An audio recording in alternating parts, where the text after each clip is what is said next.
Very good evening to all of you, and a very hearty welcome to all the parents and students who have gathered here to attend this seminar on how to study in US. I also welcome our guest, Dr. Catherine, on this occasion on behalf of Patrika in Education Division of Rajasthan Patrika Group of Newspapers. It's indeed an honor that she has taken so much of pain to come all the way from New York to address you and your queries. Let me give a quick introduction to Catherine. Catherine Cohen, also known as Dr. Cat to her students, is one of the leading independent university admissions counselor in the world. Cohen is the founder and CEO of Ivy Wise, a comprehensive educational consulting company with expertise in admissions counseling, tutoring, and test preparations and school research that works with the students globally in over 40 countries to help them get into schools of their choice. Ivy Wise is comprised of a team of ex-deans and directors of admission from the most selective universities. Cohen is also the best-selling author of The Truth About Getting In and Rock Hard Apps, and is a sought-after speaker and expert on university admissions. She is a YPO member spouse, one of the most highly rated YPO speakers, and has been a faculty resource for YPO WPO for 14 years. Cohen also speaks frequently on banks, corporations, and schools about the university admission processes and is the higher education expert for LinkedIn. Cohen is routinely quoted in international media and regularly contributes to the Today Show, CNN, CNBC, Fox Business, Forbes. The New York Times, the Huffington Post, Challenges, the Wall Street Journal, Business Week, and Entrepreneur, and the list is really long. Cohen graduated magna cum laude with Bachelor's of Arts degree from Brown University. She continued her study at Yale University, receiving 2 master's degree and a PhD. She also received her certificate in college admission counseling from UCLA Extension. Prior to founding Ivy Wise, she served as a reader in the Yale University Office of Admissions, evaluating applications to Yale College. Cohen is a member of the National Association of College Admissions Counselor, the Independent Educational Counseling Association, the Overseas Association of College Admissions Counselor, and the Western Association of College Admission Counselors. She has chaired the Brown University Alumni Schools Committee and is currently a member of the advisory board of the Brown Entrepreneurship Program. She lives in New York City with her family. It's indeed an honor to have her with us. And I hope that all the queries that you would have regarding scholarships, admissions, and the processes, and whatever queries you would have, and your aspiration to study in US, I think she'll be able to handle. And before we start off, I would request the in charge of Patrika in Education, Mr. Sanjay Kakkar, to formally welcome her, presenting her a bouquet. So we welcome you, Catherine. Thank you so much. It's beautiful. Thank you. Wow, it's gorgeous. Well, so now the session is open for Catherine, and hope you have a very interesting interaction and fruitful outcome of the seminar. Thank you. Thank you. Well, thank you all for being here and being flexible. I know that the date was changed, and I'm just happy that we're able to reschedule and that you all could make it today. I wanted to find out, first of all, just very briefly about the students in the room. What grade are you in? What are the grades of the students here? 9? 10? 10? 11? 12? Some 12th graders as well? What's what? Undergrad, already an undergrad. So how many 9th graders in the room? 9th grade. How many 10th grade? 11th grade. 12th grade. Oh, okay, a lot of 12th grade. Okay, so we have a bunch of people here. So first of all, I want to thank Brenda Kathari and also Sanjay for organizing this event. I know this took great effort to get this all together today, and thank you guys for showing up. Today, I have a lot to talk about, and if I speak too fast, you can raise your hand and say slow down, because I like to get a lot of information out in this talk. Also, if you have questions, I'm happy to answer them along the way, but sometimes if I'm going to be getting through a card, I'll say we can save it at the end, and I can stay, and you can answer, I can get all your questions answered. So this really is about the selective admissions process in the U.S. So for the most selective schools. Now, what does that mean? What is the most selective? There are over 3,000 universities and colleges in the U.S. When we're talking about the most selective schools, we're probably talking about 150 colleges. So not just the Ivy League schools. We're talking about actually a pretty big list of schools. And it seems very difficult to navigate this process, even for a domestic student, but even harder for international students, because you don't necessarily have counselors in your schools who regularly tour these colleges, or you're not necessarily going to the United States all the time and visiting schools. So the process can seem daunting. However, there is so much that is in your control. And this talk, the way I put this together, is all about everything that is in your control in this process. It's about empowering you and empowering your students if you're a parent in the room. Because there are certain things that are going to be out of your control, like what a university needs in terms of their institutional priorities.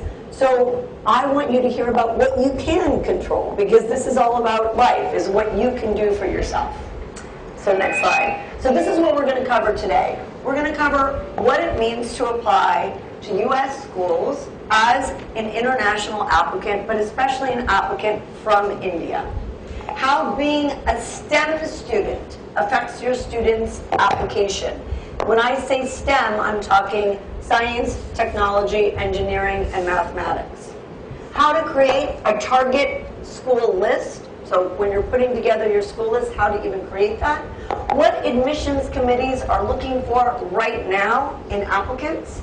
And we're going to look at knowing when to apply, why it matters, and finally, how to make sure all of your applications are outstanding. So let's talk about what it means statistically to be an international student from India applying to schools in the U.S. So the United States is projected to be the largest and fastest growing destination for foreign students over the next decade. So what do you think are the top two countries where they're getting students? What are the top two countries? India and China. China is number one, India is number two. So what does that mean for all of you? It means a lot of competition. You have a lot of competition. So India and China are actually predicted to account for 2/3 of the growth over the next 10 years. And India is that second leading country. So that's why I think it's so important for you to hear what it takes to make you stand out from all the other students applying from India. That's what you need to be thinking of through this process. What percentage of students enrolled in U.S. institutions would you expect to be international? It's actually only 4%. It's a low number when you look at it statistically. Even though the numbers of international students applying to the U.S. is growing, if you look at the whole pool, it's only 4%. So especially there's competition at the top schools, the most selective schools. And this is especially if you're looking at students from the continent of Asia. So because that is such a small number, that 4%, and there's such a big number of students coming from India and China, that competition is even tougher. Next slide. So let's look at the admit rates. And so this just gives you a sense of how hard it is for international students to get into some of these top universities. Because, again, there are a low percentage of students studying in the U.S., even though the numbers are growing. So these are the numbers from 2013, this past year. And you can see, so MIT had an overall admissions rate. Overall, it was 8.2%. But for international students, it was 3%. And if I break it down, domestic students was 9.9%. So when you read in, let's say, a rankings, and you read MIT has an admit rate of 8.2%, that's not the same admit rate for you. The admit rate for you is 3% for international students, but it's even lower, you're going to learn, for Indian students. And I'll give you an example of this.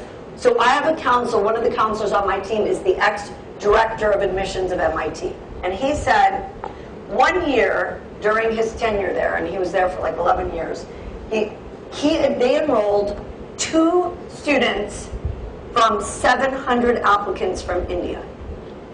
2 students from the entire country of India. That's the number they took out of 700 applicants, okay? And the majority of those applicants had A+ GPAs, or all 7s on their IBs. They had 780 or higher on each section of their standardized tests and on their SAT subject tests. They had TOEFLs above 110, and they were just extremely good students. And they rejected almost all of them. So if you look at that school, these numbers are so important for you to understand, because it is going to be tougher for you to get into some of these very selective schools. You look at Berkeley, and you can see that's a lot lower for an international student than domestic. Princeton, it's like almost half, your chances are twice as hard getting in. Middlebury, again, chances twice as hard. You see this school after school after school because it's so highly competitive. And that's just the overall international admit rates, okay, compared to domestic rates. Next slide. Let's look at USC. USC, University of Southern California. I grew up in Los Angeles. This school is in Los Angeles. Very popular school internationally. It actually is consistently ranked among the top 3 schools, along with NYU, New York University, for having the largest international student body. So I want to break this down for you, even at USC. So this is the largest international student body. So if you looked at the whole student body from 2 years ago, there were 38,000 kids, about 38,000 kids, and the international student body made up 24%. So it was about 9,269 kids were international of that 38,000. So India is the second most represented geographic area outside the US and China. Outside the US, and China is the first, right? So India actually accounts for 13.6% of the international students. So at USC. So if you break this down even farther, you can see, if we estimate, right, if there's about 1,265 students per class at USC, and we're looking at the Indian students, right, if we break it down even farther, you're looking at only 300 spots for Indian students. That's it, per class. That's 1,200 kids overall out of 38,000 kids at one of the schools that has the biggest international student population. So I want you to think about this, why it's so hard. So these numbers give you an idea of what the competition is like, and they're also, hopefully, will compel you to do more to stand out in this process. The other thing that you need to realize is students from India are competing with Indian American students who have gone to high school in India. So these students do not account for international admissions, right? Because they have a U.S. passport. How many of you have a U.S. passport in here? A couple of you. Okay, so you are going to be considered domestic students, right? And then you're competing with the Indian American domestic pool, which is also huge, by the way. So what happens is that a school can't take all Indian students or Indian American students, right? They have to diversify their class. It's all about creating diversity. So that's, again, another reason why you need to stand out, because you not only have to stand out from the students from India, but you also have to stand out from the Indian American students who are also applying at the same time. So you have to think about that. All right, next slide. We're going to talk about applying as a STEM student. How many of you in the room are interested in science, technology, engineering, and mathematics? I see a lot of hands in the air. I am not surprised. Let me tell you why I'm not surprised. Because 41% of international students are studying STEM in the US, and 63.2% of them are from India. Now, why is this? Tell me why this is. Let's hear from a parent in the room. Maths is strong. What's that? Maths must be strong. Math and science, they have quite strong. Indians have a very strong base in math and science. They have a strong base in math and science, but why do they want to pursue it? It's a very competitive world. You come from a developing country. So engineering and math is the main focus. Right. It's a big focus here is engineering and math, and a lot of the jobs that are here are focused on those things. I mean, if you want to become a poet, you know, it's not like you're pushing your kid to become a poet, because what are the jobs available for poets? I mean, it's very, very difficult and demanding and competitive. So that is why STEM is so important in applying as a STEM applicant. So I want to give you a recent example. This is actually from the New York Times, and it's about a University of California, Berkeley STEM applicant. Now, he had a 3.95 GPA out of 4. He had a 2300 on the SAT. He had perfect 800s on each of his subject tests in math and chemistry. He had a score out of 5 on 5 AP exams, yet he was not among the top engineering applicants at Berkeley. Now, why is that? Why wasn't he among the top? It's not just academics that is considered in the application process. They want to see the person overall, how he is, how his extracurriculars are, who he will be, how he'll be an asset to their institution. That's a very good answer. And what's your name? Lavina. Lavina. Lavina said it very, very well. It's not just about academics. And the reality is there's the quantity, the sheer number of applicants who have high grades and high test scores is so high that it becomes about what we call in college admissions their PQs, their personal qualities. And in the US, we do something called a holistic admissions review. So we're not just looking at the grades and the test scores, we're looking about everything about that person. You know, we're looking at their personality, their leadership skills, how they are intellectually entrepreneurial, how they're autodidactic, how they contribute to their communities, how they contribute to their classrooms. We're looking at a lot of things, and that's the holistic review process. It goes beyond the numbers. So, and we're also looking at awards and other things. And this student didn't get in because he didn't have all of those extra things, and especially the extracurricular involvement that made him stand out.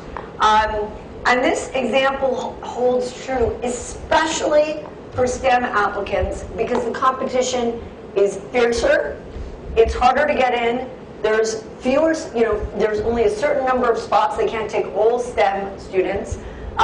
So how does an Indian STEM applicant stand out from other identical applicants? Okay, this is how you can set yourself apart. So one of the things that universities look for is real-world, meaningful STEM experiences. And by the way, this applies to anything that you're interested in. So this is for the STEM kid, but let's say you're interested in business, then they want real-world business experiences, things that relate to business. But we're going to go with this example with the STEM applicant. So you want to think about the programs the students in the room can engage in. So the colleges are looking for students who are taking part in Research Science Institute at MIT, SSP, which is Summer Science Program, the Siemens competition, competing in international Olympiads, the International Science and Engineering Fair. They're looking for students who are gaining research opportunities or studying at American universities in the summertime. So maybe they're doing an engineering course in the summer at American University. Or they're working in real-world environments like a lab. So let's say, because our summers don't match up exactly, the US and India, depending on the school system you go to, if you have the opportunity to get a hands-on experience in the field that you're interested in, then that's going to be very exciting to a college than just someone who is strong in math and science and says they want to do engineering. So you kind of have to put the proof in the pudding there when you're applying to these schools. So, and the other thing that's important is while you're going through high school, you want to track these experiences. So I'll have some as students document these experiences. They'll put a blog together. So they'll have a blog about all of their engineering experiences. Or they might have photographs or video of what they're doing. So I'll give you an example. I'm working with a student right now who's building an electric car. And he has filmed and taken photographs of each moment of the building of the electric car. And he then sped it up, made it really fast. So in 2 minutes, you can see the building of the electric car, in fast time. And a college can click on this little link, this little YouTube video, and see this kid in 2 minutes building an electric car. And then he wrote about how he sourced all the parts, and he sourced the most inexpensive parts from around the world, and figured out how to build a car from scratch. Now that's a cool kid. That's an engineering kid who he did this in his garage. I mean, he literally did it behind his house, built this car. So that's something that you want to track, and you want to show these universities your accomplishments. Next one. Oh, you're already on the next one. Okay, so how does your student create a target list of schools? I get asked this all the time. Well, what schools do I actually put on my list? How do I figure out what schools to even apply to? This is, again, where you have control over the process. Just like you can control what competitions you enter, what you're doing with your time, how you represent your activities, you have control over the schools you apply to. And the reality is that there are many schools in the US where you can be successful and happy, not just the Ivy League schools. Okay? And I know a lot of you they were thinking about Ivy League, blah, blah, blah. But there's a lot of schools where you can do what you want to do and be successful and happy. And really, your education, what you do with your education, is what's ultimately going to matter later in life. It's not necessarily the name of the school. Now, I want to hear from the students and parents in the room who, you have to admit, if you really look at the rankings, do you know what when I'm talking about the rankings, like US News and World Report? Who looks at college rankings? Only one person in the room. Do you even know what the rankings are? Who has even heard about the rankings of colleges in the US? Okay, everybody's heard about okay. There's some things going on with the audio. Okay, the rankings. It's an okay place to start your research, but you don't want to rely on them completely. And I want to give you an example of why not. Because here's what happens. Schools go up and down on the same list year after year. Does anybody know why that is? No? Why do schools go up and down on the same list? Why? Because they want to sell magazines. So let me tell you, this is all about selling magazines. They want to do this, and the reason why they go up and down on the list is they actually change the criteria and the methodology year over year. And that's why schools go up and down. If schools stayed the same number every year, we'd be so bored of those rankings. We wouldn't even take a look at them. We wouldn't care about US News. We wouldn't care about Forbes. We just wouldn't, we wouldn't care about these things at all, right? But let me give you an example. Who's heard of Duke University? Heard of Duke University? Very selective school, one of the top schools in the US, I'd say. Okay. Forbes magazine, they ranked Duke University, it's in North Carolina. In 2009, they ranked it number 104. In 2012, it was ranked number 24. And this year, it's ranked number 15 on the same list. Now, what changed at Duke in 4 years to go up 85 points in the ranking? What changed? They didn't have a massive makeover. They didn't hire all new professors. They didn't, demolish the campus and rebuild a new campus. What happened was the criteria and methodology changed on the same list. And that's why we see schools go up and down. So that's just something to think about, because just because a school is number one on a publication doesn't mean it's the right school for you or the number one school for you. So really you have to create your own rankings. You have to think about what you want to study, what you want to do, and rank the schools based on your research. So this is what we have students do. We have students create their own rankings by thinking about what's important to them. So let's say a student wants to study biomedical engineering. So what do they need to do? They need to look up biomedical engineering programs at each of the schools that they might be interested in. Look up the professors. Look up the current research going on in biomedical engineering at that school. That's a great place to start when you're starting to put together your list. Think about what's important to you. The other problem with the rankings is it's a zero-sum game. You know what that means? It means if one school is number one, another school can't also be number one. So it's a little bit unfair, because even a school that might be number, as we just said, 15, Duke is a top school. I mean, who's to say it's not number one for someone else? It might be number one for someone else. All right. Sorry. How many schools do you think your student should apply to? How many schools? 8 to 10? What? 2 IB and 2 non-IB. 2 IB and 2 non-IB. That's funny. I like that answer. That's not the right answer, though. How many total? 8 to, everyone says 8 to 10. In our office, if you're coming to IB-Wise, you're applying to 10 to 15 schools. 10 to 15 schools. Now, it could be a mix. You could have a group of US schools. You could have some UK schools. You could have some Indian schools. But you're applying to 10 to 15 schools total, okay? If you're only applying to US schools, you better have 10 to 15 schools on that list. And it's got to be a balanced list. Some reaches, some targets, and some likely schools. So how do you figure out if your goals align with the school? How do you figure this out?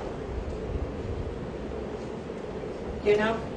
How do you figure out if your goals align with a school? How are you choosing that school? What's that? You find out about them. Right. You research them. You research. If there's one piece of advice that I can give you today, it is research. Research these schools. You need to be mini experts in all of the schools on your list. I just did an application review last night for a student who was not admitted to a top choice school that he wanted to go to, an Ivy League school, was waitlisted. And one of the big problems on the application was you could tell the student didn't do the research. You've got to do your research to figure it out. You will figure out 10 to 15 great fit choices. And that's what we do. When people come to us, we help counsel them. We help come up with that list. We make sure that there's reaches, targets, and likely schools. And that it's a balanced list. But the idea is, even at your likely schools, like the lower level schools, you want those to be schools that you love. So you should feel disappointed if you don't get into any one of those schools, right? You should have 10 to 15 top choices. 10 to 15 top choices. So that's what we do. Our counselors work with students. We help them find the right fit. We help them put the list together. We make sure it's balanced. And sometimes it's a school you've never heard of yet. Sometimes it's Bard or Colorado School of Mines or RPI or Harvey Mudd, or it's a school that you just don't know.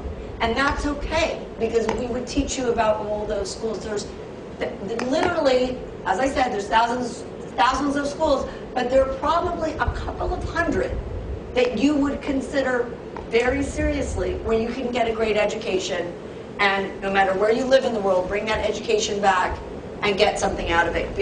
Have a successful life because of that education.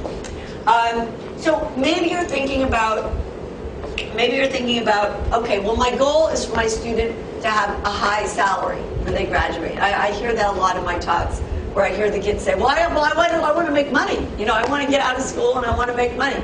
And the parents, I'm sure, in the room, if you're investing in a university education, you're going to want a return on that investment, right? Am I right? You want a return on the investment. Okay. So which of these schools, don't click it yet, which of the, don't click it. Hopefully nobody saw that. Which of these schools do you think has the highest average starting salary for graduates? Who says Harvard?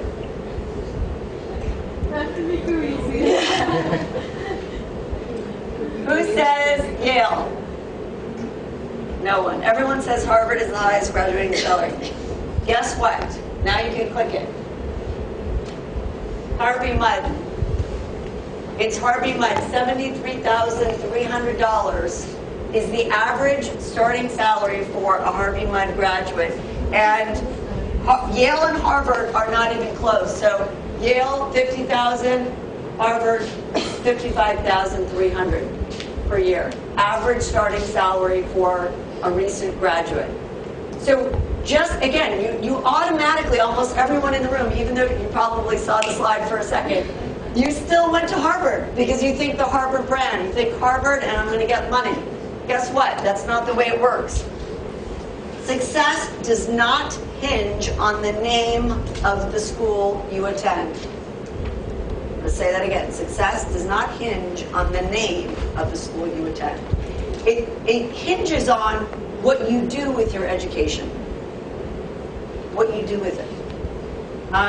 But you'd be surprised. I mean, a lot, so STEM, for the STEM applicants in the room, okay, I know that a lot of you are interested in STEM. Harvey Mudd is what we call the MIT of the West. It's in California. It's one of the Claremont schools. It's like a little MIT. Probably never heard of it. You're like, Mudd? What's Mudd? Sounds terrible. Sounds dirty. No, it's a great school, and you can get a great education there where you can earn a lot of money. And this is the thing. Employers are concerned with what you've done during college. And this is, again, what we counsel students on. Once they get into university, we counsel them on how to make the most of their time at university so then they get a great job later. Because it really matters what you do, just like it matters what you do in high school to get into a selective college. All right. So how do you know when to apply? How do you maximize your chances of these 10 to 15 first choices? So here is another place where you have control over the process. So I'm going to give you an example. We counsel students on how to increase their chances of admission by applying in the early rounds. Very, very important. Very important for you to understand the difference between early action and early decision. Do you know? Does everyone know what early action and early decision are? Who has never heard of early action, early decision? So one person in the room. Okay, so you can, in the U.S., many schools offer the opportunity to apply in an early round. It usually means the application is due in November, around November 1st or November 15th, and you find out your response December 15th, okay? Early action is a non-binding. So if you apply to a school that's early action and you get in, if you apply to Georgetown early action and you get in, you don't necessarily have to go there. You can still apply to lots of other schools. Early decision is binding, okay? So early decision, like University of Pennsylvania or Columbia, say you apply to Columbia early decision, you get in, that's where you're going. It's binding. So what happens is, it's very important, once you have this list together, you put this list of 10 to 15 schools, now you have to know when to apply to those schools. And the way I like to think about it, that's why I put all the hearts, is early decision is like proposing marriage, right? It's like, I am committing to you. If you let me in, I am yours, I am coming to you, you got me for 4 years, right? That's the biggest commitment you can make. But early action is still showing the love. You're still showing the love, you're showing an early interest in the school, so your chances of getting in are higher. So last year I was counseling a student, and she really liked Princeton, among other schools. She also loved Georgetown and UVA. She loved a bunch of schools. We knew that Princeton was going to be a pretty far reach for her. Now, Princeton offers something called single choice early action, okay, just like Harvard, Yale, and Stanford, which means you can only apply to one school in the early round. So in her case, she could apply to Princeton. It was non-binding, but she couldn't apply anywhere else early action, and she couldn't apply anywhere early decision, right? But she had all of these other schools she also loved. She loved Georgetown. Now, she loved Georgetown and Princeton about the same. Georgetown. So what I had her do, instead of applying to Princeton, single choice early action, she applied to 5 schools early action all at the same time. Babson, Bentley, Boston College, University of Virginia, and Georgetown. She was accepted to 4 out of the 5 schools, including Georgetown, which was her top choice. And I know you guys have a lot of questions about this. This is the time when, if a school has aid, merit aid, to give to international students, this is the time they want to give it. Because if you apply early and you show the early interest and you're a very, very strong candidate, this is when you can get some money. So she received a partial merit scholarship to Babson and a full merit scholarship to Bentley. Now, in her case, she didn't need the money. Her family could pay for her education, so she chose Georgetown. And she didn't apply anywhere else. So in her case, she didn't have to apply to any of her likely schools. And she maximized her opportunities by applying to so many schools early action. So that's something that you should think about in the process, is how to apply to each of your schools. Let's go to the next thing. What are admissions committees looking for right now? What's the most important thing an admissions committee is going to look at? What? GPA. GPA. Well, sort of. What's the most important document? SOP. Your what? SOP, statement of purpose. Or the essays that you're going to write for them. Not statement of purpose. The essays? Not the essays. Standardized tests. Standardized tests. Standardized tests. No. In what document? There's one document. LORs. Your transcript. Your transcript, okay? This is the most important document, is your transcript. So what are they looking at? They are looking at your GPA. So you did say GPA, your grade point average, but most importantly, they're looking at the rigor of your curriculum. How hard is your curriculum compared to your peers and their curriculum? So this is the most important thing that they will look at, and this is how they start weeding people off. But remember, as I said, students from India, high grades, tough curriculum, right? There's a lot of students from India who have high grades and tough curriculum, but it's still the first thing that they're going to look at. And this is something that we work with on students. We help them develop those study skills early on, right? They are looking at the transcript, everything from 9th grade on. They're looking at 4 years on your transcript. They're looking at 4 years of your resume, right? You're not going to just start doing activities in 11th grade. They are looking at all 4 years, okay? So this is very, very important. So I always get asked the question, is anybody here in a school that does AP exams? Do you know what an AP is? Advanced placement. Does anybody here, has anyone taken an AP? No. Well, I'll give the example. Is it better to get,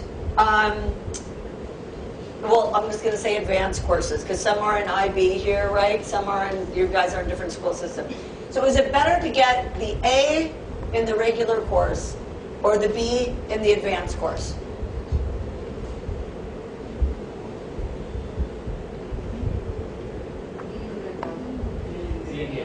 B in the advanced course? B in the advanced course? A in the regular course. A in the regular course? You know what the answer is? The A in the advanced course. It's best to get the A in the advanced course. So, what happens if a course isn't offered at your school? A lot of students say, well, I don't have these advanced courses offered. I don't have APs at my school. I don't have I'm really interested in psychology, and they don't teach psychology at my school. I'm really interested in microeconomics, and they don't teach that at my school. I'm really interested in art history, and they don't teach that at my school. Guess what? Can you still take these classes? Yes!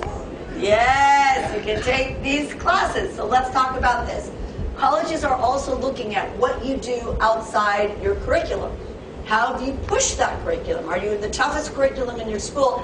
And then what have you gone and done above and beyond that? There are online courses that anyone can take for free out there in any subject, by the way, offered at the best universities. You can get a full, free Harvard education over there. I know someone was talking about Harvard over there. You, sir, you can go back to school and go to Harvard for free tonight. I'm going to put you on Academic Earth. Go on the website, and you can see all the courses taught by Harvard professors, and it's all free. So there's some websites that you need to think about. Coursera, Academic Earth, edX, MIT OpenCourseWare. For those STEM students, MIT OpenCourseWare. These are free courses that you can take. Their college-level courses. You can do them online from anywhere. You can put them on your resume. You can tell a college in an essay what you've learned in one of these courses. Go for it. Go for these courses. Okay. This is, again, where you have control. Yes? MIT OCW, do they issue the transcript for the online courses? MIT, they won't put this on your transcript, but you can go to MIT OpenCourseWare and take a class, and you can put it on your own resume, and you can write about what you've learned in your essays. Even without transcript, yeah. Even without a transcript. Yeah. You can still put it in the application. That's what we teach students how to do. How about OHS and OHX? What's that? Open School Harvard, OHS and OHX.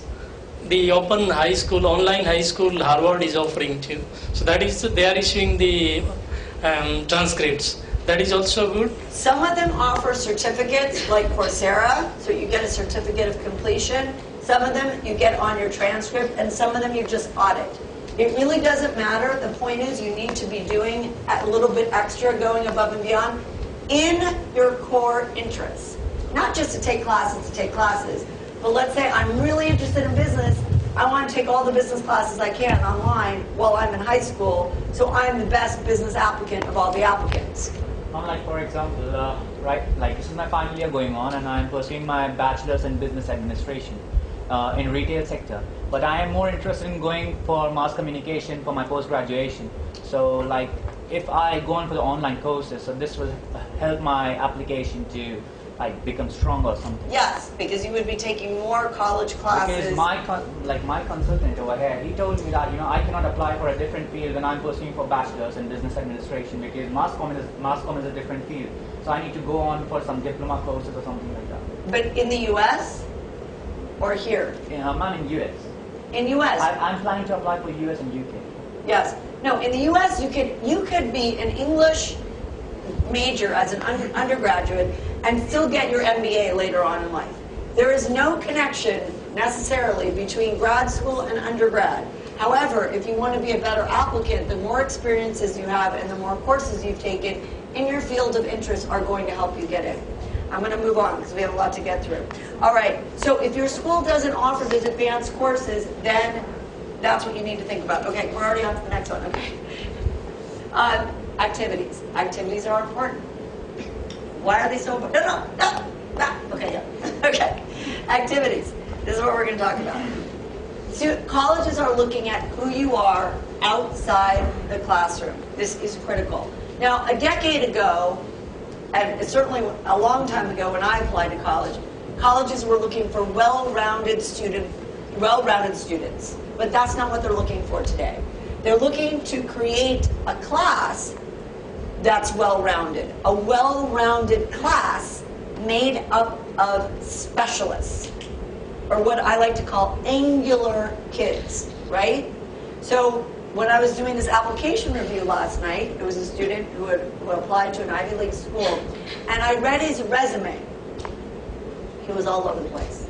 A little bit of this, a little bit of that. Some athletics, some charity stuff, some internship stuff in one area, some stuff in school and law, some stuff in school and business. He was, I couldn't understand who he was. It was like 1 year this, 1 year that. What I call a serial joiner, or a jack of all trades and master of none, okay? You do not want to be that kid. You don't, and I do find that a lot of Indian families say, oh, well, my student has to be in athletics, and he has to do music, and he has to do this, and it's hard to get, figure out who the kid is. Now remember, if you're so well-rounded, what we say in college admissions is, you're so well-rounded, you're like a ball. You roll onto the admissions officer's table, and you roll right off. Because there's no point to what you're doing, so they can't pinpoint you in the class. Where are they going to put you in that class, right? Don't be too well-rounded. You want to think about what we tell students is, what are your core interests? What do you really care about? And stick to maybe 3 or 4 things that you do over the whole 4 years, and that's it. Don't jump around like a busy bee everywhere. So this is actually something that you can control. So people ask me, what activities should I do? And I'm going to make this statement. This is a very important statement. The activities and goals worth pursuing are those that don't bore you or seem like a chore, even after hundreds or thousands of hours.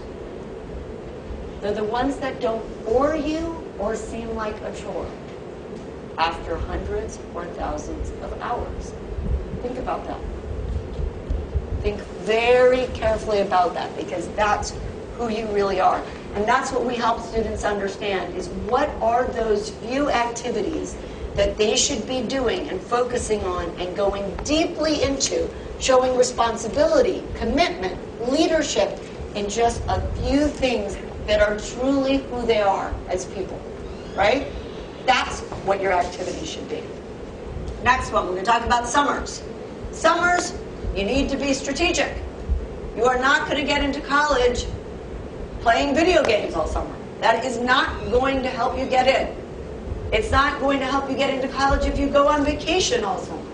And you're just going on vacation and going from hotel to hotel, or going on a boat, or I don't know, whatever you want to do for fun. You can have some vacation time. I'm not saying no vacation.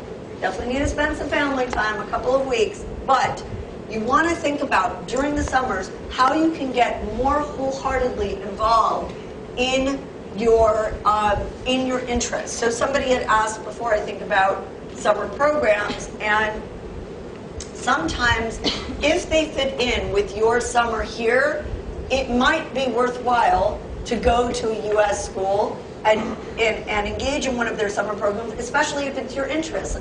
For example, Johns Hopkins University has a great summer program in engineering. If you're not sure about what kind of engineering you want to do, it's a great program because it exposes you to all the different kinds of engineering. So this is, again, a time that you don't want to break it up, your summer. You want to think of a long-term thing you can be doing. I tell students at least 4 weeks in a program, or 4 weeks doing something that's intensive, an internship.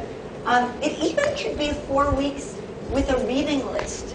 I mean, you might be interested in philosophy, and you decide, I'm going to read Aristotle, Plato, and I don't know, and Kant during the whole summer. And I'm going to create my own reading list. And then I'm going to create my blog about this reading list, so I can show an admissions officer that I taught myself philosophy. And then while I'm doing that, I'm going to take a few online philosophy classes. So I'm going to also add this to my resume. So it doesn't even have to be a program per se. It has to be something that you're interested in. That is what you want to do, an enriching experience. Next slide. You want to pay attention to test preparation. Now here's, I think, something that is difficult for Indian students, because there's so many Indian students with high test scores in the applicant pool. And so the first thing you need to figure out is, you need to figure out for each of the schools on your list, which tests do they require? let me tell you something about the SAT and ACT. Does everybody know what an ACT is? Who doesn't know what an ACT is? There's a lot of people in the room who don't know what an ACT is. So most schools will require an SAT or ACT.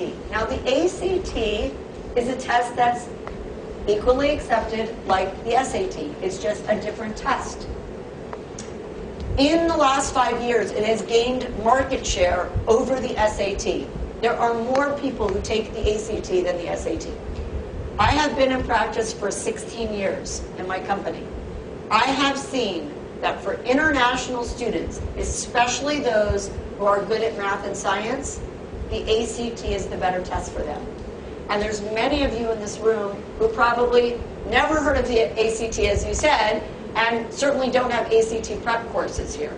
Well, we prep kids from afar. We do Skype prep for the ACT, and I can tell you that if math and science is your thing and you're an international student, you're probably going to do better on the ACT. In fact, the SAT just announced changes that they're changing it. So if there's any ninth graders in the room, the SAT is going to change in the spring of 2016.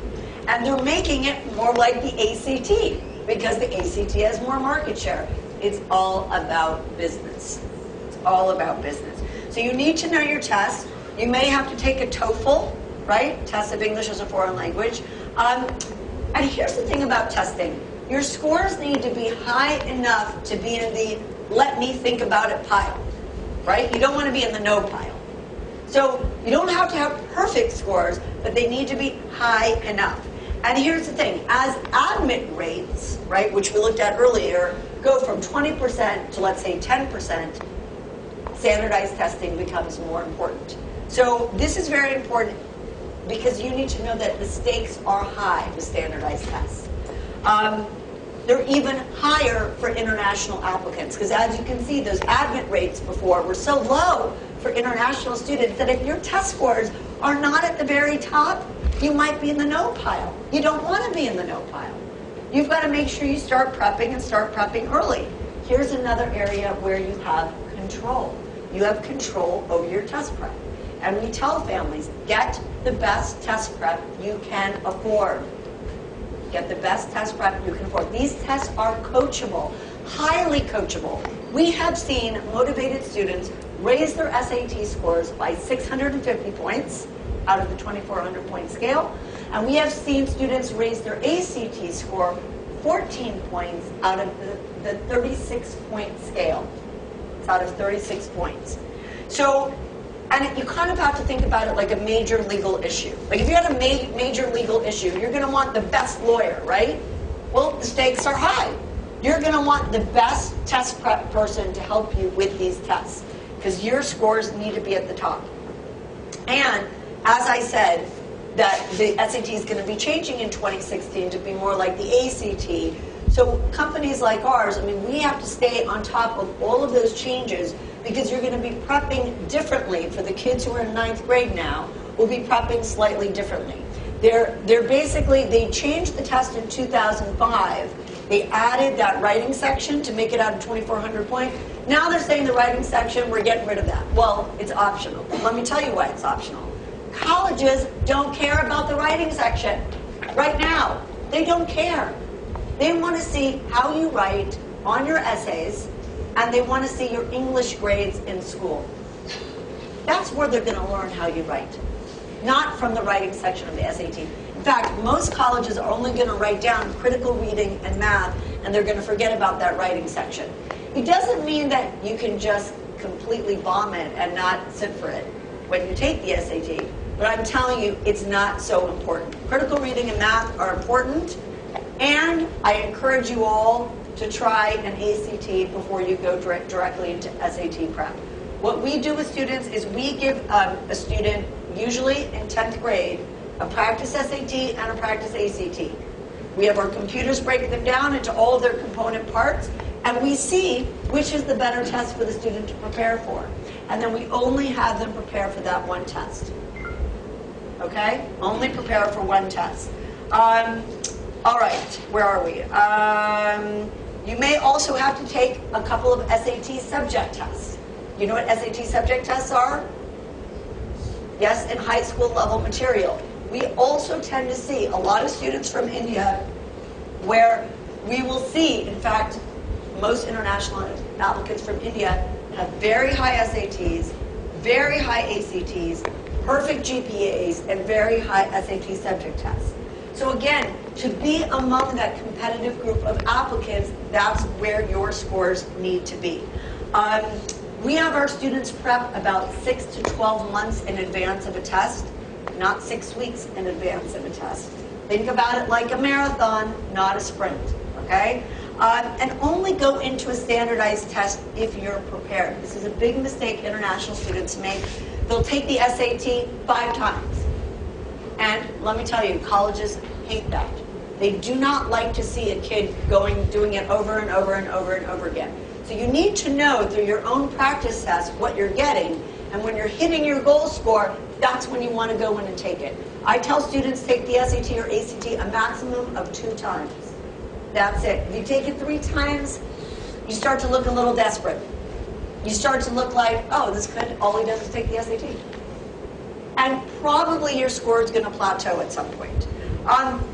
What happens if you're just not a good test taker? Are there any kids in the room who are just not a good test taker? You're not a good test taker? Guess what? There's over 850 colleges in the US that are test optional. You want to look at those schools. You don't have to prepare for an SAT or ACT. NYU is test optional. American University is test optional. Middlebury, test optional. Sarah Lawrence, they don't even accept the test if you want to send one in. There are so many schools that are test optional. Wake Forest, Brandeis, Colby, a ton of colleges. If you go onto a website called fairtest.org, I want you to write that down, fairtest.org, you are going to find a list of schools that do not take your standardized tests. So if you have high grades and low test scores, those are the schools for you. You have a question?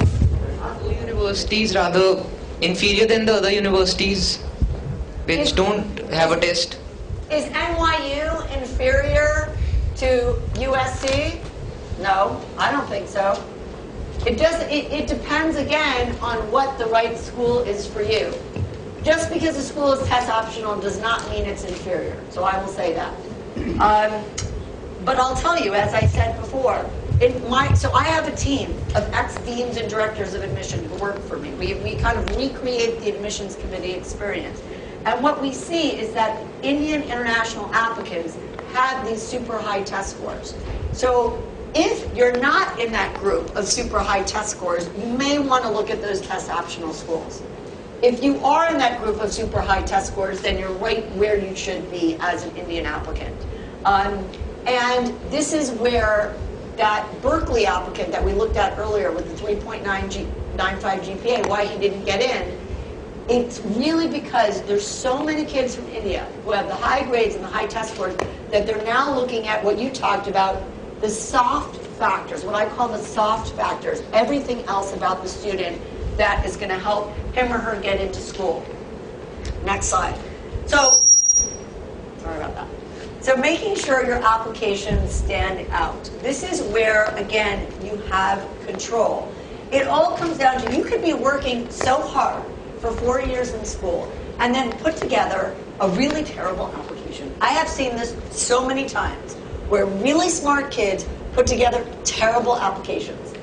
You want to make sure your applications stand out from the crowd. So does everyone know what the Common Application is? The Common App? Do you know what it is? Yes or no? Yes? So the Common Application is an application that's accepted by over 500 schools, including all 8 Ivy League universities. You need to know what it is. It's an online form that you fill out. You fill it out once. You indicate which schools you're applying to. And then with the touch of a button, you can send it off to all your schools. Now, it sounds very easy, but it's not. Most schools are going to have supplements to the Common Application, which means there's kind of an extra application on a school-by-school basis that you have to fill out in addition to the Common Application. So you have to be very prepared in advance for your applications. What we usually do is we have students work on their applications the summer before their last year of high school, because we want them to be prepared to apply in the early round, as I said, which is going to give you an advantage in admissions, and we want to make sure they have enough time to do things. An example was this year, there was a problem with the Common Application. They came out with a new online format, and there was a technical glitch, and it was a disaster for students and for colleges. They had to push out all the deadlines for students. The colleges were enraged, the students were enraged, students were filling out applications, they didn't get sent off. So this is a good, and by the way, it led to the firing of the executive director of the Common App. For 10 years he was there, now he's gone. It was a total disaster. But it's a reminder of why you need to be prepared early. Why you can never be too early with these applications. And this is what we do. We stay abreast at IvyWise of the latest software and the latest trends, and we know what's happening. So with the Common App this year, we knew all the problems with the Common App, and we still got our students to get all their applications in on time, and we walked them through it, and we were able to speak to the people at Common App to clarify all the glitches and the errors. Okay, so every piece of that Common Application is going to be looked at. It paints a picture of who you are as a student and a scholar. And colleges are looking to see well-written applications, right? And they want to see that a student has done their research, especially an international student, right? What happens with international students is they hear about a name of a school. You've all heard of Harvard, and they put it on the list because it's Harvard and they've heard of it, but they don't really know. I mean, I could probably ask any one of you in the room why Harvard, and you probably wouldn't have a specific answer. I don't know. Is anyone here applying to Harvard this year? Nobody? No? Is anyone thinking of applying to Harvard in the future? You are thinking of your daughter. But is she here? Oh, okay. Who's here in the room who wants to apply to Harvard? Okay, what do you know? Why do you want to apply to Harvard? I've heard a lot about it. Well, why? So I For must say business. I'm the Dean of Admissions. I'm Bill Fitzsimmons. Why do you want to go to Harvard? For business management. Oh, okay, but that's for graduate school. You're applying for graduate school or undergrad? Not after my BTech degree. So you're going to apply for business school? It's after the BTech degree. My Okay. post-graduation. So I'm talking about as an undergrad. If you're applying to Harvard as an undergrad, No. no, you're not applying to Harvard as an undergrad. Okay. But this is the thing they're going to want to know. They're going to want to know why. So you can't just say, because I've read about it and it's a great school and it's an Ivy League school. You have to know everything about the schools that you're applying to. So here's what you want to do. You want to highlight your diverse backgrounds. Oh, go ahead. It's on, yeah. Yeah. So yes, I'm applying for Harvard undergrad. Yep. Yeah. And it's basically because I think, yeah, it's Harvard. Yeah. It's of course Harvard. You have to apply for it. I mean, all the 8 Ivy Leagues, of course. I'm planning for it, and including Harvard. So yeah, I'm praying for like, God, please. I've been planning for this from, I guess, 9th standard, and Harvard has been one of my favorite, including Brown. Why? I don't have. You just said it. It's Harvard. Yeah, it's Harvard. Yeah. Why? I'm Bill Fitzsimmons. Bill Fitzsimmons is they pretend I'm an old man. Okay. Why Harvard? Why Harvard? Well, I've seen the campus, and it's because I'm an international student. Tell me a building you liked. Yeah, I love the building. And Which building? Harvard. Yeah, Harvard. Harvard's not one building. It's multiple buildings. Yeah, not the business school. Which building did you like at Harvard? What was the name of it? The one I saw on the net. Yeah.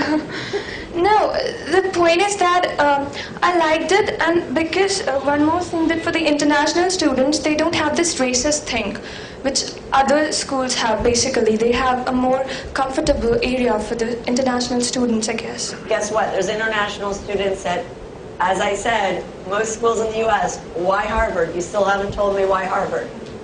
Which professors do you want to study with? I haven't searched that.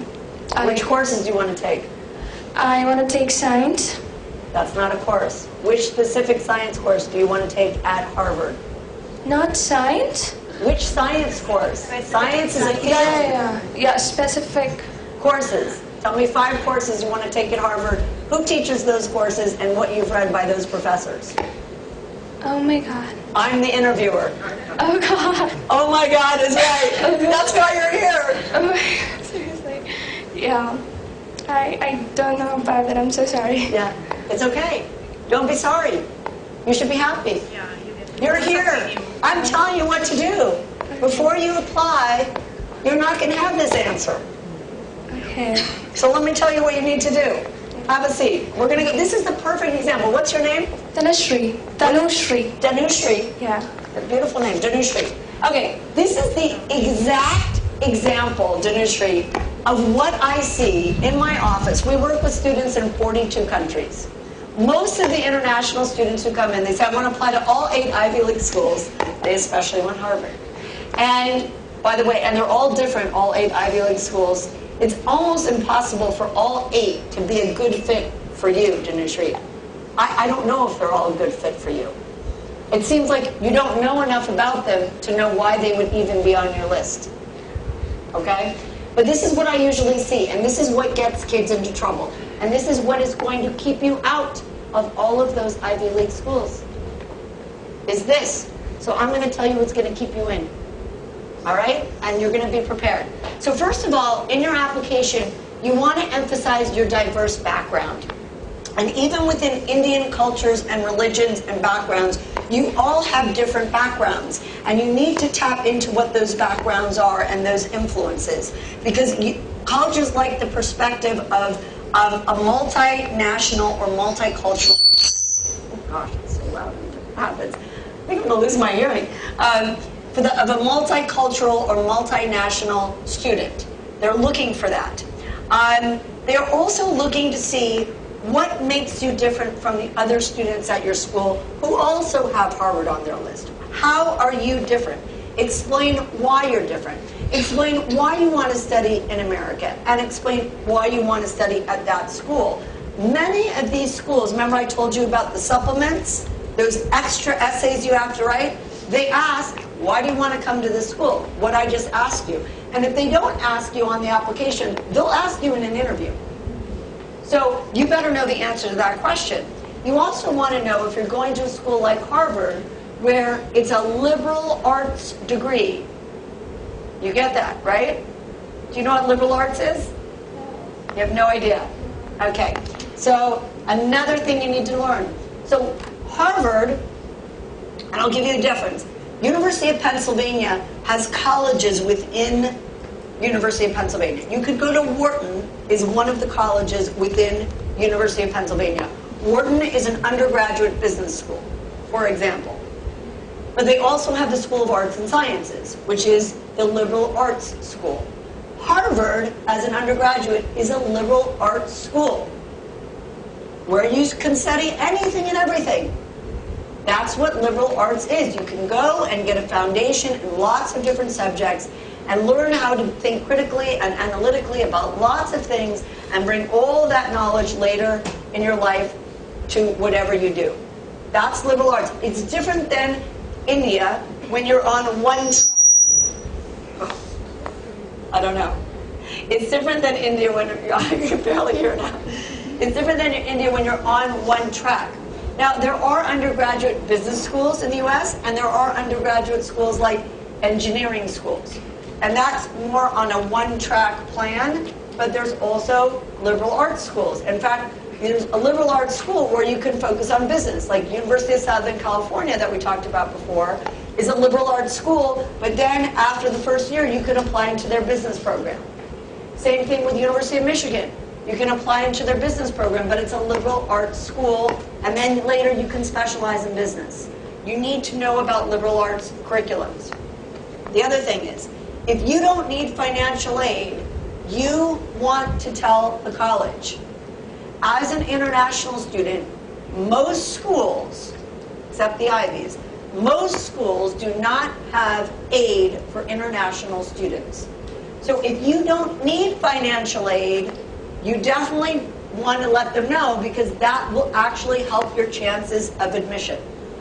It's expensive to go to school in the U.S. It may cost total bills somewhere between $200,000 and $300,000 at some of these schools. It's a very high bill. But if you can afford that, you want to let them know, because that will help you get in.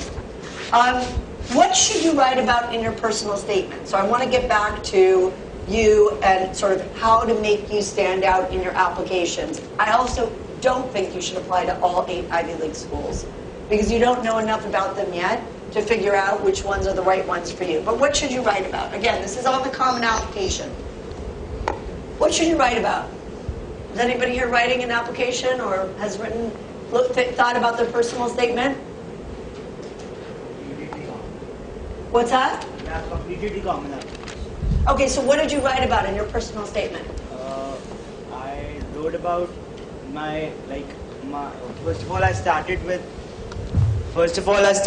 my personal I wrote about my life, first the academics I completed, then about my extracurriculars, and I don't actually remember the whole thing, but yeah, Okay, so he wrote about, what's your name? Rakshit. Rakshit wrote about his academics and his extracurriculars. Does the Common App actually allow you to turn in your academics and extracurriculars in other places other than a personal statement? Yes. Yeah, it does. They have your transcript, they have your test scores, and they have your activity list. So that's exactly what you should not write about. Yeah. Right? Because then you're just telling them something they already know. They want to know something about you that they can't learn from the rest of the application. A slice of your life. Why you collect samurai swords. A book you read that changed the way you thought about the world. A tough situation you were in. Maybe you were on a council at school, a disciplinary council at school, and a friend of yours got in trouble, and you had to be the judge against your friend. Good essay topics, right? Tell us something they don't know about you from the rest of your application. So this is what we do. We help identify what the student's unique story is. What is their unique story? One student I worked with wrote about bullying. She was bullied as a little girl, and she started an anti-bullying campaign at school, and then she started this whole conference on bullying, but she talked about her personal story of why she was doing that stuff. It really came back down to her when she was a little kid and she was bullied, and how she grew from that and decided to make changes at her own school. And by the way, she had hands-on research with a famous psychologist at Princeton in the summer on this particular topic of bullying, and implementing a program into the schools, that not only her school, but into the schools in her district. Okay? That's someone with the passion, with the core interest, who wrote about something personal, right? Personal. I had another student whose #1 activity was horseback riding. So she wrote her essay on horseback riding. And I said, to the girl, I said, okay, well, this is on your resume already. They know about the fact that you love horseback riding. You have all these horseback riding awards. Like, tell me something I don't know about you. And she was a Catholic, and she was having a lot of trouble in AP biology, right, where you're learning science, learning about the discovery of the world. And she said, she ended up writing about, after a lot of counseling sessions, why AP biology was so hard for her, given what she was learning in her own faith. And that she was struggling because Catholicism was telling her one thing and AP Bio was telling her another thing. And it was a brilliant essay, because colleges like to see your intellectual vitality, how you think about things. And this is exactly what we do with students. We help bring out that intellectual vitality.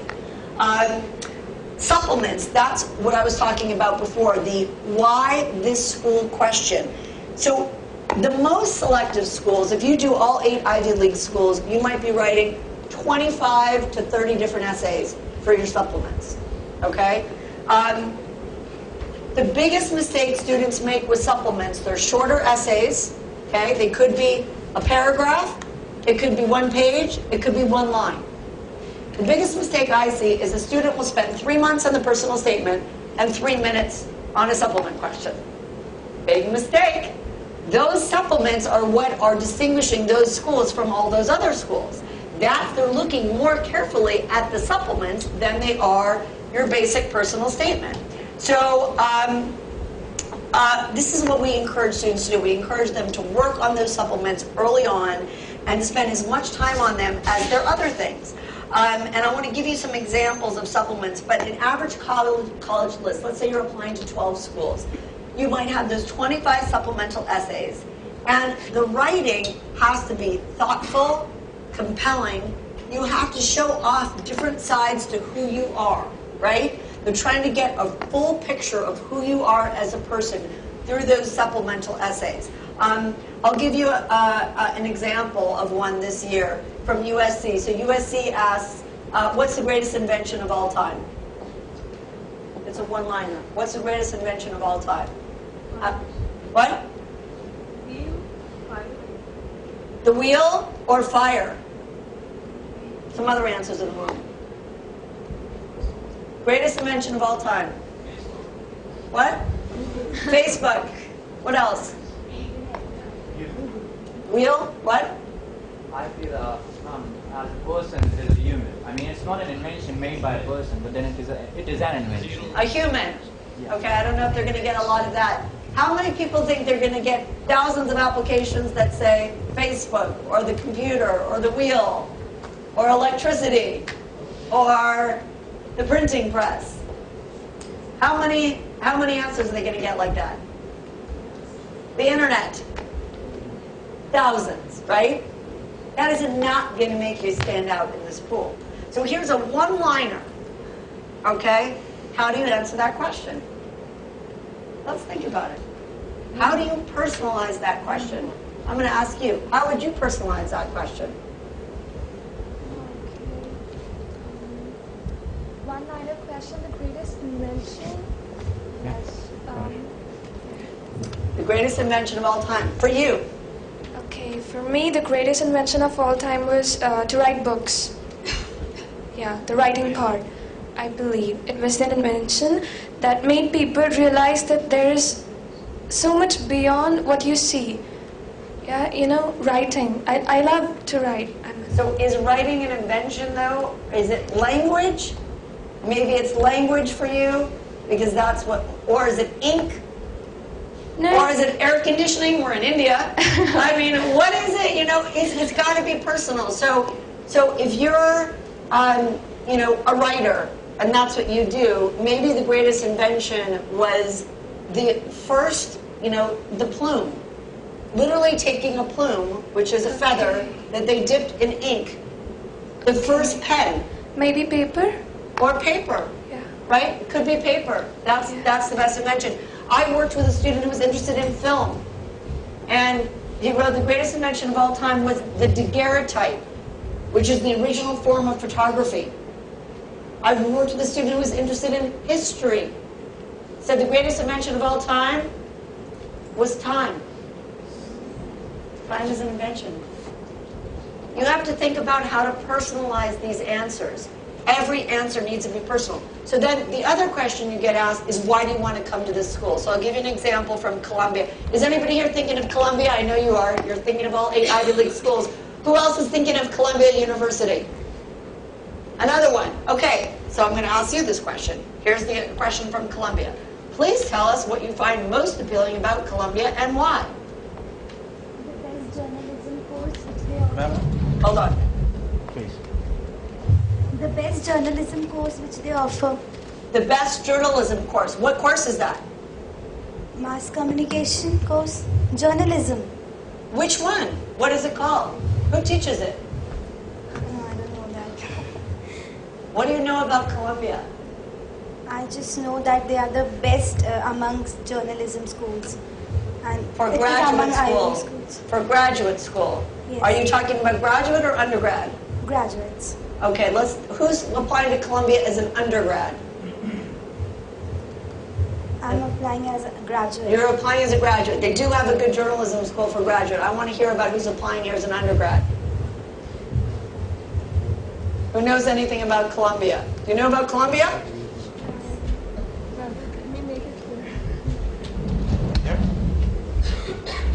You keep the mic with you.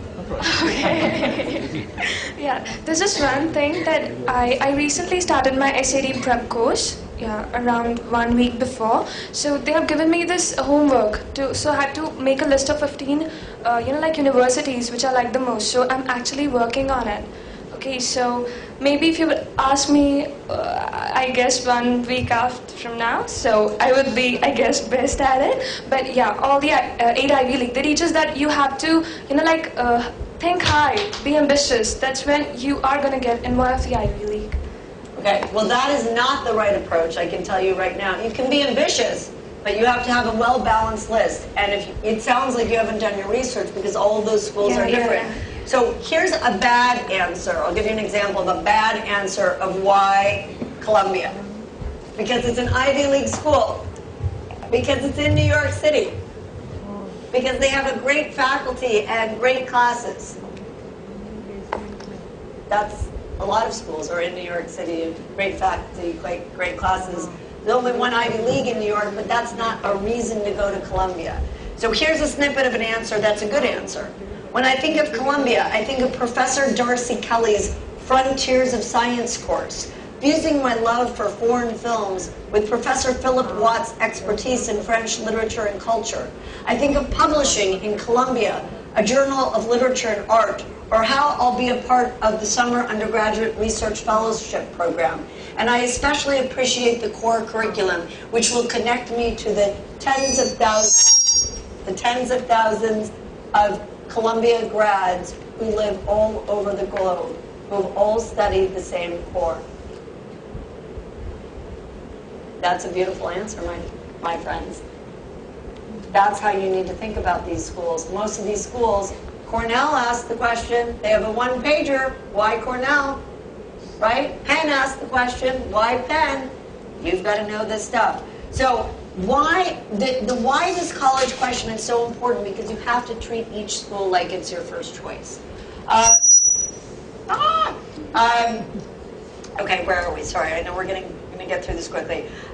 You want to use research to, we're still here, and you want to use research to be able to get to the answer to these questions. So the thing that you need to do is start going online. You want to look up the courses, you want to look up the professors, the activities you would do. You want to look up the career services, the internship opportunities, what research is happening on the campus. You want to look at the communities. You want to look at where they're located, what's available to the students. What kind of traditions do they have at the school? What makes them unique and quirky and different? What's the DNA of the school? So you can use social media, actually, to track schools. You can follow them on their Facebook feeds, on their Twitter. You can read their blogs. You can read their student newspapers. You can learn a lot about a school just going online. And you want to compile a lot of notes on each school. We recommend, highly recommend, that you go visit the schools as international applicants. If you just send 8 Ivy League school applications out and you haven't been to those campuses and seen them, now you said you went to Harvard, but you couldn't name one single building. I don't know if you did the information session and the tour, but if you're going to go visit, you want to do an information session, you want to do the tour, you want to follow up with admissions officers, you want to send them an email. When you went to Harvard, did you thank the admissions officer who led the information session? Probably not. Did you get the email of the reader at Harvard who reads applications from Jaipur? Probably not. But you're going to. You're going to find out who that reader is. You're going to start communicating with that person. You want to show your demonstrated interest in a school, right? And the biggest problem that I see, especially from India, is that students aren't making the effort to go to the US to even visit the schools. They're just applying and sending off applications without visiting. Guess what? That is a surefire way to get you either deferred or waitlisted, even if you have the qualifications. If you can afford to visit, you need to visit. Get on a plane and get out there and go visit. But this is what we do. We actually help students with the research process. We help them come up with their list of schools. We can even plan your visits for you. We do all of this at my company. All right, we're going to go to the next slide. This is actually another question from Harvard, and I'm glad that there are so many people in the room that are interested in Harvard. Harvard has this little tiny supplement question embedded for international students. What specific plan do you have, if any, for using the education you hope to receive? 50 words or less. Let's hear from someone else in the room interested in Harvard. How would you answer that? For Harvard undergrad? Anyone? How would you answer that? You all are scared after Tanushri answered. What's that? Now nobody wants it. Everybody's afraid to answer. But this is the thing. You have to be so specific. I get a lot of answers like, oh, well, I want to get a great education at Harvard so I can make money in business. Or I want to give back to the world and make the world a better place. I mean, how many times have I heard that? Oh, we all want to, okay. Okay, let's hear the reality. What do you really want to do with your education? You want to think specifically about the major you want to do at Harvard. Then you want to think specifically about the programs that will help you, their career services of what you're going to do for the future. And then if the future is you're going to come back here, you're going to come back to Jaipur, and you want to change something in Jaipur, and maybe it's something you want to do, you know, that you want to change, then that's what you need to say. We need to get through this quickly because we're running out of time. All right, next slide, letters of recommendation. We're going to go through the rest really quickly. Letters of recommendation. Do you have control over these letters of recommendation? Do you have control about what others write about you? Yes, you do. You have a total control. Absolute and total control. Let me tell you how you have control. It's how you show up every single day in the classroom. Are you responsible? Do you come to school on time? Do you have your homework done? Have you gone above and beyond your assignments? Are you respectful to your peers and to your teachers? Are you making the classroom a more dynamic place? Are you raising the level of learning for your peers? That's what colleges are looking for when they read the recommendations. So you do have control over this. This is what we coach students on, how to engage with their teachers every day. The other thing, another tip, students need to be present. It's all about being present. We're all distracted today. We have cell phones, we have our Facebook, we have this, we have that, we're texting, we're doing a million things. Be present. It's a tip not only for high school, it's a tip for life. When you're at a job interview or anything, you want to be present. The same thing goes with your school counselor. Seek out your school counselor. Seek out your teachers so you can get that great letter of recommendation. Next slide. We're going to finish this quickly. Be smart about social media. This is probably one of the most important things you guys need to think about. 31% of admissions officers will Google a student. 29%, 31% have gone to the Facebook page. 29% have Googled students. What happens? They will go and check you out online. Everything you post on Facebook. If you post a photo on Facebook, who owns it? Who owns the photo? Facebook owns the photo, right? So I always tell people, everything you post should pass the grandma test. If you don't want grandma to see it, don't post it, okay? So you don't want to have, what are kids posting? Party, party, party, party, party. I rarely see a picture of a student posting pictures of themselves reading a book in the library. I don't see those pictures online. Be careful about what you post. And by the way, friends and what I like to call frenemies, if you have thousands of friends, may want to sabotage your chances for admission. It has happened. Schools every year get sent screenshots of students engaged in what I call bad behavior, even if they have a cup in their hand, and the school, the university, is obligated to follow up on that. So be very, very careful about what you post. There's a way to use social media to your advantage. The do's are you want to be proactive with it. If you're a soccer player and a great soccer player, put up a little video of you playing soccer, pictures of your soccer. If you're a great artist, put up pictures of your art. If you've done something great for your community, put up pictures of your community. Be positive with your social media. Next slide. The other thing is you can follow school through their blogs. Harvard has an admissions blog. Did you know this? No, I'm telling you now. Read that blog. Harvard, the Crimson has an admissions blog. So does MIT. So does UChicago. These schools have blogs. You want to follow them, learn about the schools. This is what you're going to write in your essays. This is how you're going to prepare for your interviews. And by the way, if you don't interview when you go visit the school, you can ask for a Skype interview.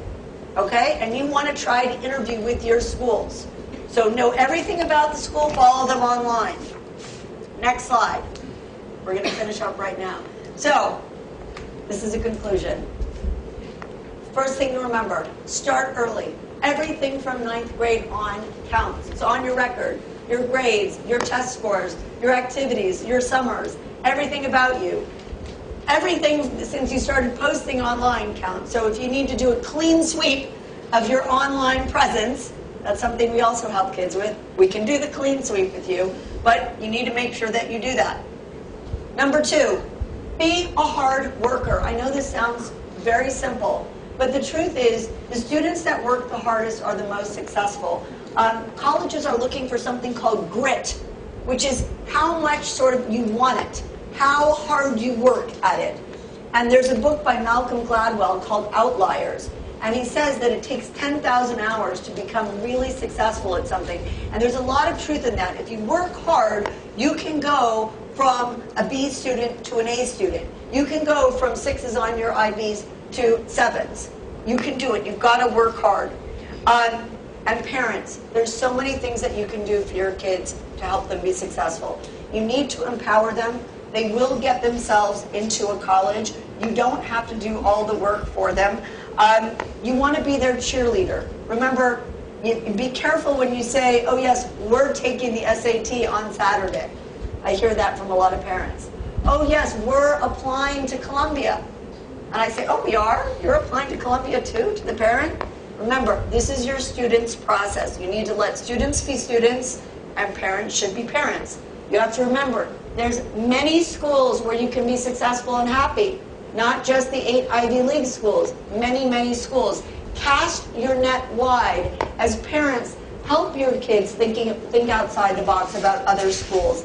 And finally, know when to turn to experts. A lot of people think they know everything about this process because, I don't know, their neighbor went through it and they're going to their neighbor because their neighbor's kid just got into Harvard and they want to tell you everything about it. Well, if they're not an expert, they're not an expert. Turn to the experts. That's why we work with families. We help them through every step of the process, from choosing their courses, finding those online classes to do, things to do for the summer, competitions, awards you can get. We think about reading lists for you. We think about the college lists that you should be applying to. And of course, we help you with all your standardized test prep and all of your applications. So turn to the experts. And finally, I just want to thank you for joining me tonight. And if you have any questions, I'm going to be here.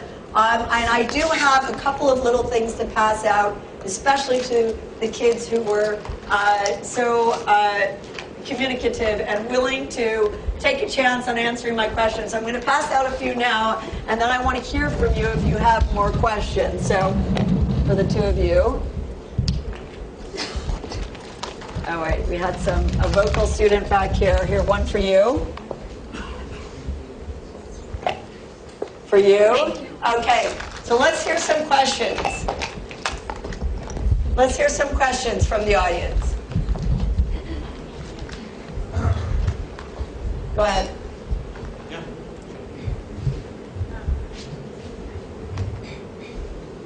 Good evening. Ma'am, my question is that how to work on the intellectual skills to improve them, because since every college has a criteria, a different criteria, and every college works on a student and it judges the student on the basis of his or her specialization in any field or as an all-rounder. So on our part, what are we supposed to do or get a main focus? Be an all-rounder or specialize in some field? Well, as I said before, you don't want to be a well-rounded student. You want to be specialist. So the more that you can specialize, the better in high school. Once you get to a college, if you're at a liberal arts college or at a school like Harvard, then you can change your major as much as you want. And you can change your mind. I have. Yes. You have not covered related to the topic. What's that? You have not covered related to the topic of scholarships and the fees is concerned. As you told that the fees is around about $3,000 per month, and how it's varied to the means to say a student who can earn and study over there. Scholarship and financial aid visa. So scholarships and financial aid, what I was saying before is the price tag can be $200,000 to $300,000 for the whole education. So that's a big price tag if you want to come to the States. Many schools do not have financial aid for international students. So one of the things that we research for students is which schools offer financial aid for students if they're looking for financial aid. And a lot of times you get that aid if the school offers it in the early round. You support financial aids in such a cases? If the students are 12th pass and all that? Sorry? If the student pass it out from 12th standard, you supported them in giving the financial aids? I personally do not. I mean, our company helps students gain admission, but the school is the one who will decide on the financial aid. The schools do. Thank you. Can I talk to you about graduate schools? Yes, let's first get the undergraduate questions answered. So my daughter wants to study medicine in undergraduate. Yes, she wants to study medicine. Yes. So, but there is, I think, they need to go through some 2 years program before that. No, she would be studying pre-med at the undergraduate level, and she could do that at a liberal arts school. She could do the pre-med track almost anywhere. How long can you do pre-med? 1 to 2 years? No, pre-med is 4 years. It's the whole undergraduate education. And then she may need to do an extra 2 years before going to medical school. It depends. But Brown University has something called PLEME, which is a med program. It's an 8-year med program that you apply to as an undergrad. So she might want to look at that. Yeah, my question is regarding, we've spoken about STEM courses and everything else. Yeah. What about multimedia? Multimedia is something which is really picking up over there. So there are a lot of schools in Canada, Toronto, Vancouver, which are offering such courses. So what about in US? What's the return on investment? Because multimedia courses here in India are not as expensive as they are in US. So have you had people going abroad for doing such courses? Because they're the highly specialized courses that are conducted over there.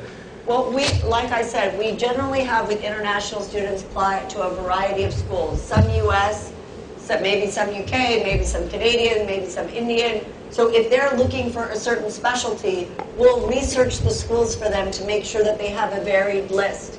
And they're all academic, social, and financial fits. So we're looking at everything. So people apply in abundance across for multimedia courses? You can apply for anything, not only multimedia, but anything. But again, we research the schools based on what the interests are. Good evening, ma'am. My question is, what eligibility we require for post-graduation in account?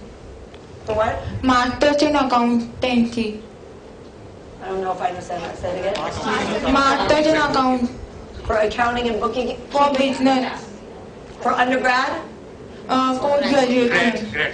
For graduate school. So for graduate school, let me just say this once so we can get the grad school questions out of the way. Graduate schools are specialized in the U.S. So they specialize based on what you want to focus on. So each graduate school has different requirements. A business school might require an MBA. If you want a medical degree, you're going to take the MCAT. And you require different courses and also different experiences. So they're very, very specialized and specific. So I don't want to get into that today because It depends on what your specialty is. We work with students applying to graduate schools, all different graduate schools, but we would research the schools based on exactly what you want to do. I want to ask about Red Bull graduation program. Red Bull graduation program. Are Indian students allowed to participate in it? Red Bull graduation program. Which graduation program? It's conducted in US. Red Bull graduation. It's 18-month course. No specified. They are taking us to a training program, and they pay a pay scale of around. They pay us. There is no fees for that graduation program. But it's for undergrad or graduate school? It's a program. It's like internship. It's an internship program? Yes, yes. I would need to look exactly what it is and if it makes sense with your interest depending on what you want to do. It's individualized. Every person in here is an individual, and it's about your individual track, if that makes sense for you. Well.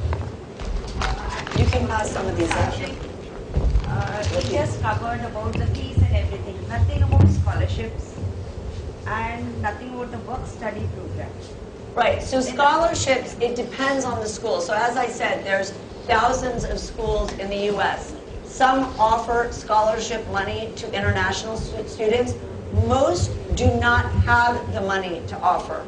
So that's one of the issues. If you are concerned about the fees, one of the things that you need to think about is which schools offer the aid and which schools do not. We research that for students, so that's one thing. Second thing is applying in the early round, because that's the best time to get the aid. And the third thing is, once you get to campus, oftentimes, as part of the financial aid package, they'll give you some work study, some loans, and some aid, some combination of those things. They help you out. Some schools do, but few offer international students that. So that's the thing. If it's going to be too expensive, you may need to look in other places because most schools do not offer the aid. Most schools do not for international students. Ma'am, I'm a graduate in computer science and I want to do MS in computer science field. Right. Then what is the method? I have to get GRE exam. And similarly, I have to follow the whole process for all the supplements and all the common applications. Well, you'll have to apply on their specific applications to those schools. So each of the graduate schools you would apply to would have their own application. And again, you want to answer those questions thoughtfully. You want to talk about your experiences, show your intellectual vitality, do well on your standardized test, the GRE, like an SAT. It's a similar process. You'll probably have an interview. They're going to want to know how good your English speaking skills are, and they're going to want to see how good you are really in computer science. We take the last 5 questions, please. Well, good afternoon, ma'am. Ma'am, actually, I'm from Mauritius, you see, because I spent my last 4 years in Mauritius, and I came here 4 months ago. So I have completed my A-level CIEs, GCE Cambridge over there. So I want to ask you that, of course, do you accept it in US, right? Of course. They know the A-level system. They know the A-level system very well. Did you already take your A-level exams? Yes, of course, I did. What did you get? In what?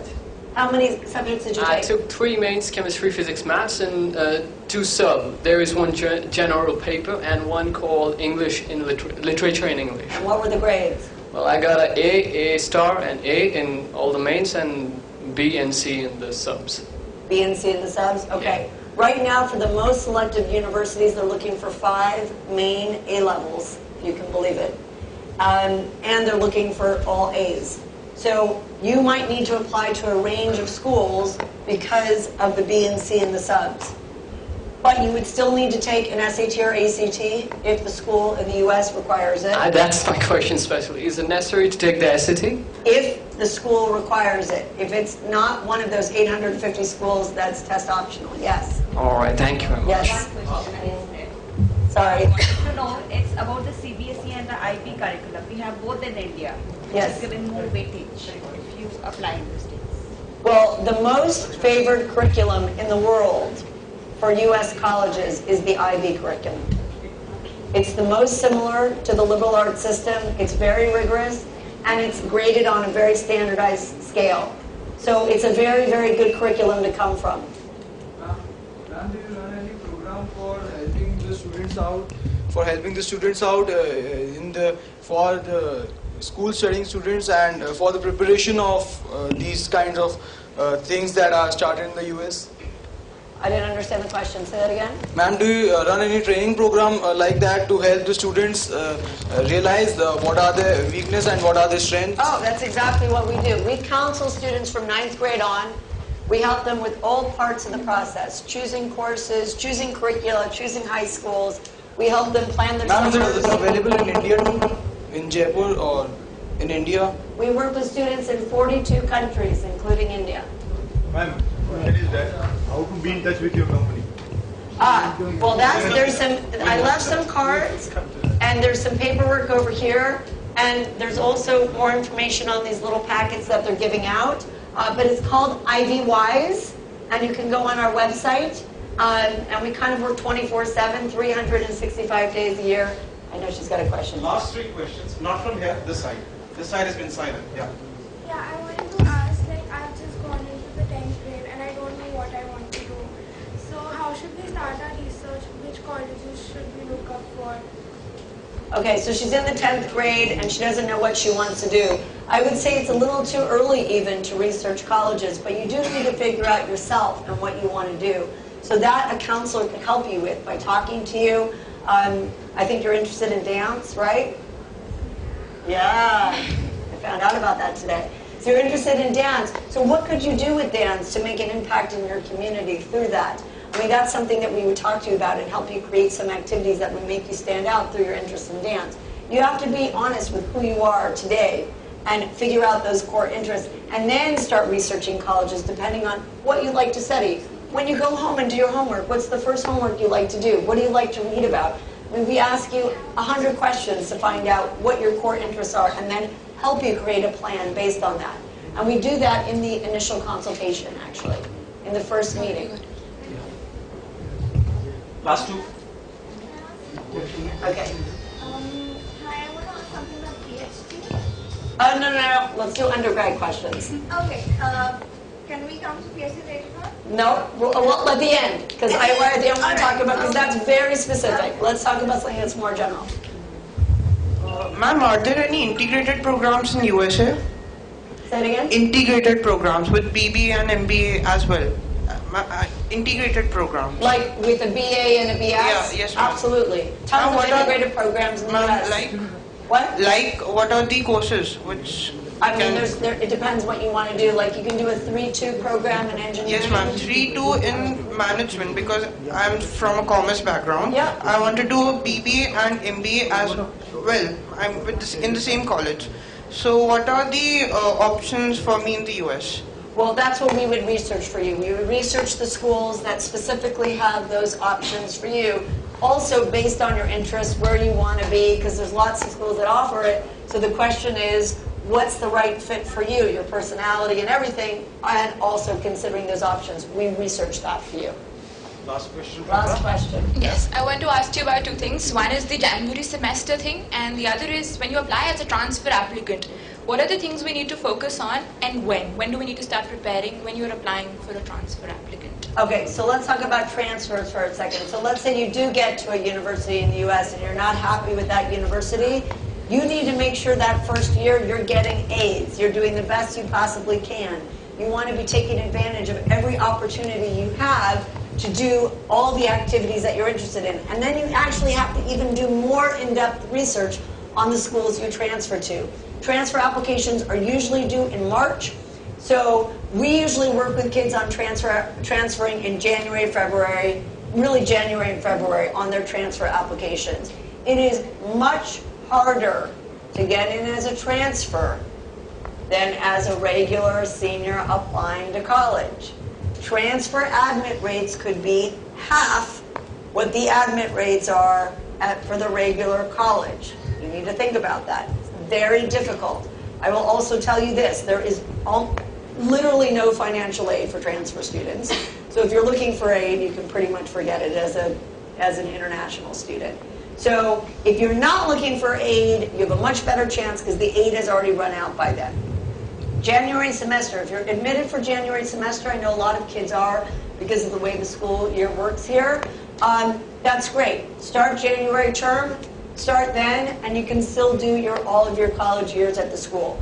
It depends on what they offer you and when you end up applying to the school. Also depends what school system you come from. I know there's some also American schools, there's IB schools, there's boy in the back was talking about an A-level school. It really depends on the school year when it ends. But if you get in for January just as much as getting in for September, great, you're in, take it.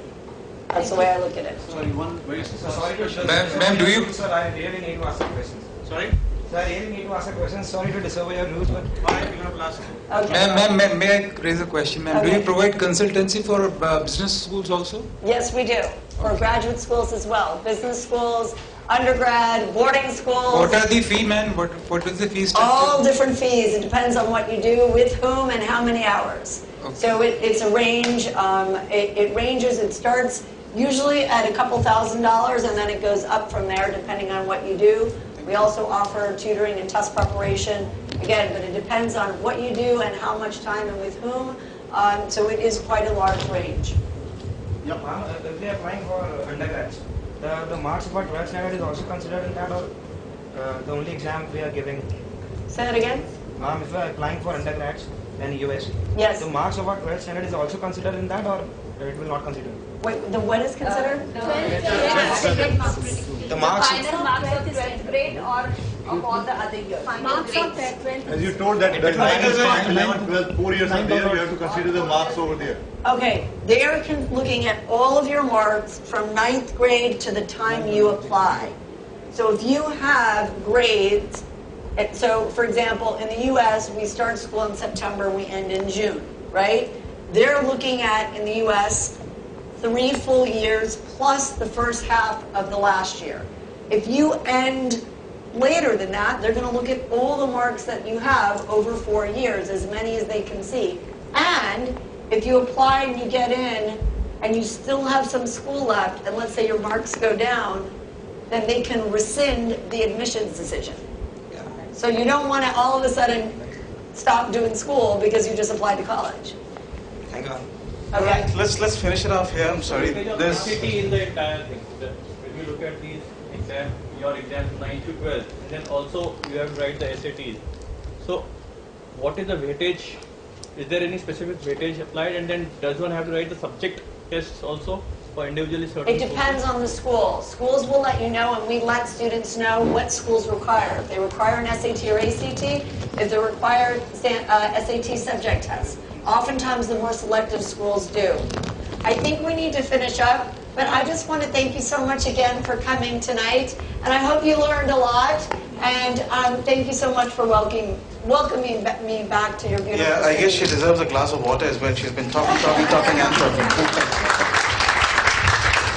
Well, thank you all of you. For many of you, I am the mystery man who's been speaking to you.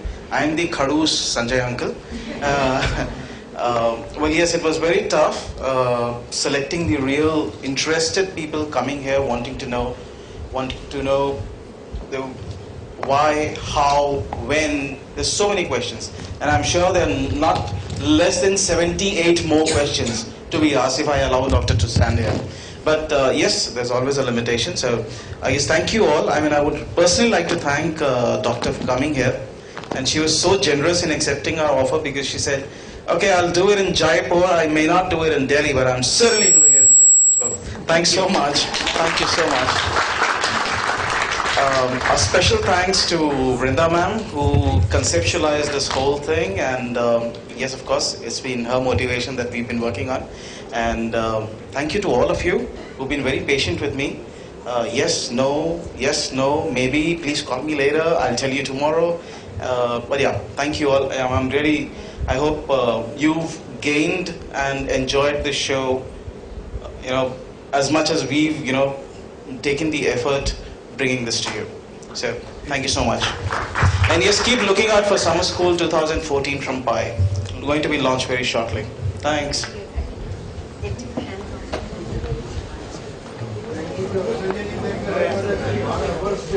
Okay.